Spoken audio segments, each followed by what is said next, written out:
வணக்கம்.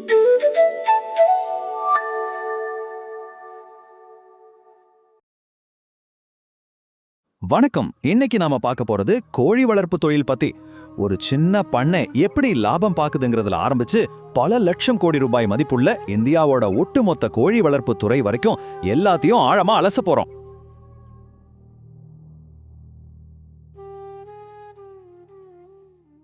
முதல்ல இந்த நம்பரை பாருங்க.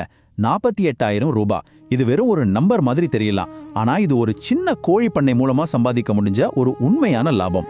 சரி, இதுக்கு என்ன ஆதாரம்? இந்த லாபம் கேரளா சிக்கன் அப்படிங்கிற ஒரு திட்டம் மூலமா சாத்தியமாச்சு. இந்த திட்டத்துல சேர்ந்த பெண்கள் வெறும் 45 நாள்ல இந்த லாபத்தை எடுத்திருக்காங்க. அப்போ கேள்வி இதுதான், அவங்க இத எப்படி செஞ்சாங்க?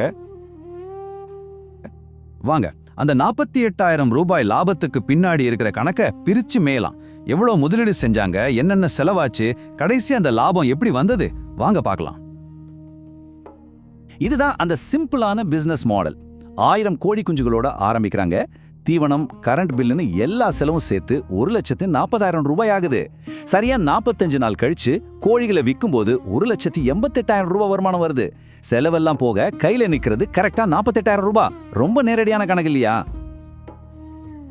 இந்த லாப கணக்கெல்லாம் கேட்க நல்லா தான் இருக்கு, ஆனா இங்க ஒரு பெரிய சவால் ஒளிஞ்சிட்டு இருக்கு.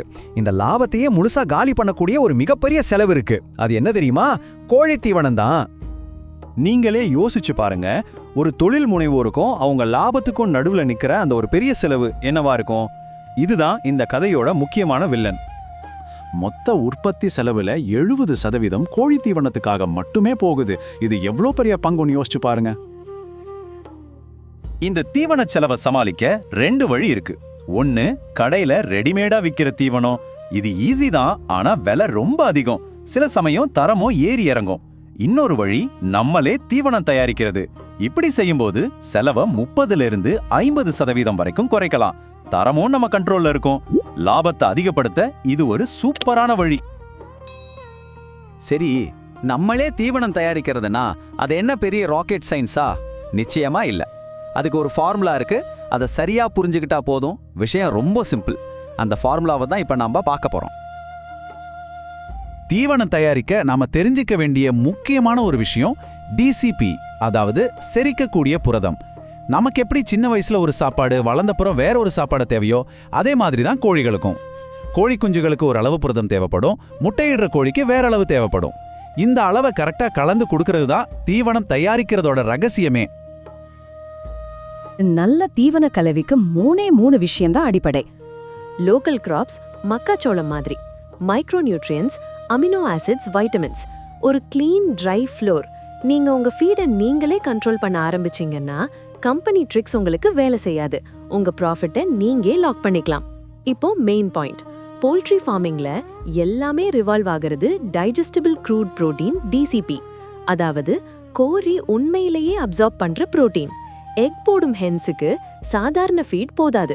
ஒவ்வொரு நாளும் எக் ப்ரொடியூஸ் பண்றதால அதுக்கு எக்ஸ்ட்ரா புரோட்டீன் தேவை. அதனால நம்ம டார்கெட் 18%ல இருந்து 19% டிசிபி. 18% கம்மியாச்சுன்னா எக் ப்ரொடக்ஷன் குறையும். 19% அதிகமாச்சுன்னா எக்ஸஸ் வேஸ்ட் ஆகும், நம்ம ப்ராஃபிட் மண்ணுல போயிடும். இப்போ 70 கிலோ ஃபீட் எப்படி தயாரிக்கிறது பார்ப்போம். 34 கிலோ மக்காச்சோளம், 12 கிலோ சோயா, 8 கிலோ மீன் மாவு, 10 கிலோ பிராண்ட், 6 கிலோ லைம். இப்போ கால்குலேஷன். சோளம், maize, 34 kilo into 8.23% is equal to 2.83 kilogram protein.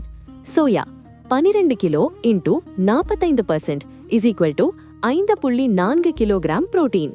மீன் தூள், fish meal 8 kilo into 55% is equal to 4.4 kilogram protein. தவிடு, பிராண்ட் 0.7 கிலோகிராம்ஸ். சுண்ணாம்பு பொடி, லைம். புரோட்டீன் இல்லை, கால்சியம் மட்டும். Total 13.3 kilogram protein. அதை 70ஆல் டிவைட் பண்ணி இன்டூ 100, 19% டிசிபி. பெர்ஃபெக்ட் டார்கெட் அடிச்சாச்சு. இந்த கால்குலேஷன் 2 நிமிஷம் தான். ஆனா உங்க ஃப்ளாக்குக்கு எக்ஸாக்ட் நியூட்ரிஷன் கிடைக்கும். கெஸ் ஒர்க் இல்ல. இப்போ பிராக்டிகல் ஸ்டெப். முதல்ல சோளம் வெய் பண்ணுங்க. அதுக்கப்புறம் கிரெயின்ஸை நல்லா செக் பண்ணணும். மாய்ஸ்சர் இருக்கக்கூடாது, ஃபங்கஸ் இருக்கக்கூடாது. ஆஃப்லாடாக்சின்னு ஒரு பாய்சன் இருக்கு, அது இருந்தா சில நாள்லே மொத்த கோழியும் இழக்க வேண்டியதுதான். நல்ல சோளம் எப்படி இருக்கும்? Bright yellow, clean. கெட்ட மேஸ், டல், ஸ்பாட்ஸ் இருக்கும். அப்படின்னா உடனே டிஸ்கார்ட் பண்ணுங்க. இப்போ micro additives 175 gram premix, 70 gram lysine, 35 gram methionine, 50 gram toxin binder. இப்போ எல்லாத்தையும் தரையில ஸ்ப்ரெட் பண்ணி மேல தூவி விடணும். மண்வெட்டி கொண்டு மெதுவா மிக்ஸ் பண்ணுங்க. யூனிஃபார்ம் ஆகும் வரை மிக்ஸ் பண்ணணும். ஒரு முக்கிய ரூல், 30 நாளுக்குள்ள யூஸ் பண்ற அளவுக்கு மட்டும்தான் தயாரிக்கணும். ஏன்னா நியூட்ரியன்ஸ் டீக்ரேட் ஆகும், மாய்ஸ்சர் வந்தா ஃபங்கஸ் வரும். இப்போ உங்ககிட்ட 70 kilo premium feed ready. Filler இல்ல, வேஸ்ட் இல்ல, ஃபுல் கண்ட்ரோல் உங்க கையில. அதுல பிக்கெஸ்ட் அட்வான்டேஜ், ரா மெட்டீரியல்ஸ் லோக்கலா வாங்கினா காஸ்ட் 50% வரை குறையும்.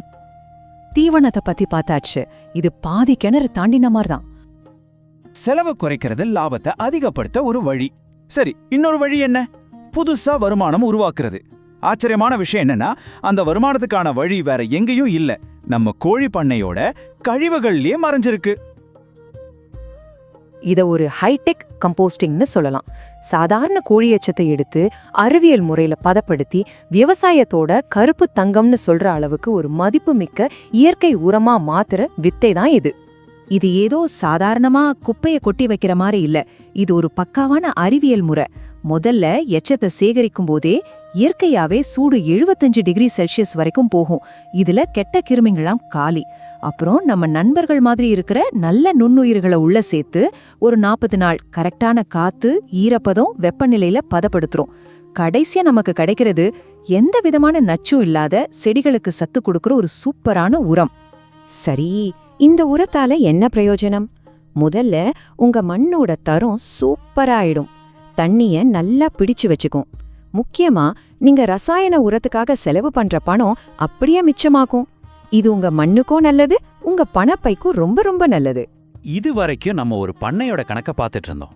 சரி, இப்ப கொஞ்சம் ஜூம் அவுட் பண்ணி இந்தியா முழுக்க இந்த தொழில் எப்படி இருக்குன்னு ஒரு பெரிய சித்திரத்தை பார்க்கலாம். தேசிய அளவுல இந்த தொழில் எவ்வளோ பெரியது? 8.4 ட்ரில்லியன் ரூபாய். திரும்ப சொல்றேன், ட்ரில்லியன். இது எவ்வளவு பெரிய தொகைன்னு கற்பனை பண்ணி பாருங்க. இது 2034ஆம் ஆண்டுக்கு கணிக்கப்பட்ட மதிப்பு. இன்னும் சொல்ல போனா ஒவ்வொரு வருஷமும் கிட்டத்தட்ட 14% வேகத்துல இந்த துறை வளர்ந்துட்டே இருக்கு. இது ஒரு அபாரமான வளர்ச்சி இல்லையா? இந்த மார்க்கெட்ல மகாராஷ்டிரா, தமிழ்நாடு மாதிரி மாநிலங்கள் முன்னணியில இருக்காங்க. ஆனா இங்க தான் ஒரு சுவாரஸ்யமான விஷயம் இருக்கு. 61% சந்தை பங்கு மற்றவை கிட்ட இருக்கு. இதுக்கு என்ன அர்த்தம்னா, இந்த தொழில் பெரிய மாநிலங்கள்ல மட்டும் குவிஞ்சு இல்ல, இந்தியா முழுக்க சின்ன சின்ன ஊர்கள்லயும் கிராமங்கள்லயும் கூட புதுசா தொழில் தொடங்குறவங்களுக்கு பெரிய வாய்ப்பு காத்துக்கிட்டு இருக்கு. சரி, இந்த வளர்ச்சிக்கு பின்னாடி என்னென்ன காரணங்கள் இருக்கு? 1, ஜனங்களுக்கு மலிவான விலையில புரோட்டீன் சத்து தேவைப்படுது. 2வது, நகரங்கள் வளர வளர உணவு பழக்கங்களும் மாறுது. அது மட்டும் இல்லாம ஃபாஸ்ட் ஃபுட் கடைகள் அதிகமாயிடுச்சு, அரசாங்கமும் நிறைய ஆதரவு கொடுக்குது. இந்த எல்லா காரணங்களும் சேர்ந்துதான் இந்த துறையை முன்னோக்கி தள்ளுது. சோ, தேவை அதிகமாயிட்டே இருக்கு, செலவை குறைக்க புது வழிகள் வந்தாச்சு. குப்பைய கூட காசா மாத்த முடியுது. இப்படி இருக்கும்போது நம்ம நாட்டோட புரோட்டீன் தேவையை பூர்த்தி செய்யற அடுத்த ஹீரோ ஒரு சின்ன கிராமத்துல இருக்கிற ஒரு தொழில் முனைவோரா இருக்கலாமா? இது நாம எல்லாரும் யோசிக்க வேண்டிய ஒரு முக்கியமான கேள்வி. இந்த வீடியோ உங்களுக்கு பயனுள்ளதாக இருந்தால் லைக், ஷேர் மற்றும் கூல் வைப்ரன்ட் சேனல்ல சப்ஸ்கிரைப் செய்ய மறக்காதீர்கள். மேலும் அற்புதமான விவசாய தகவல்களுடன் அடுத்த வீடியோல சந்திப்போம். பசுமையான கனவுகள் செழிக்கட்டும், நல்ல அதிர்வுகள் பரவட்டும்.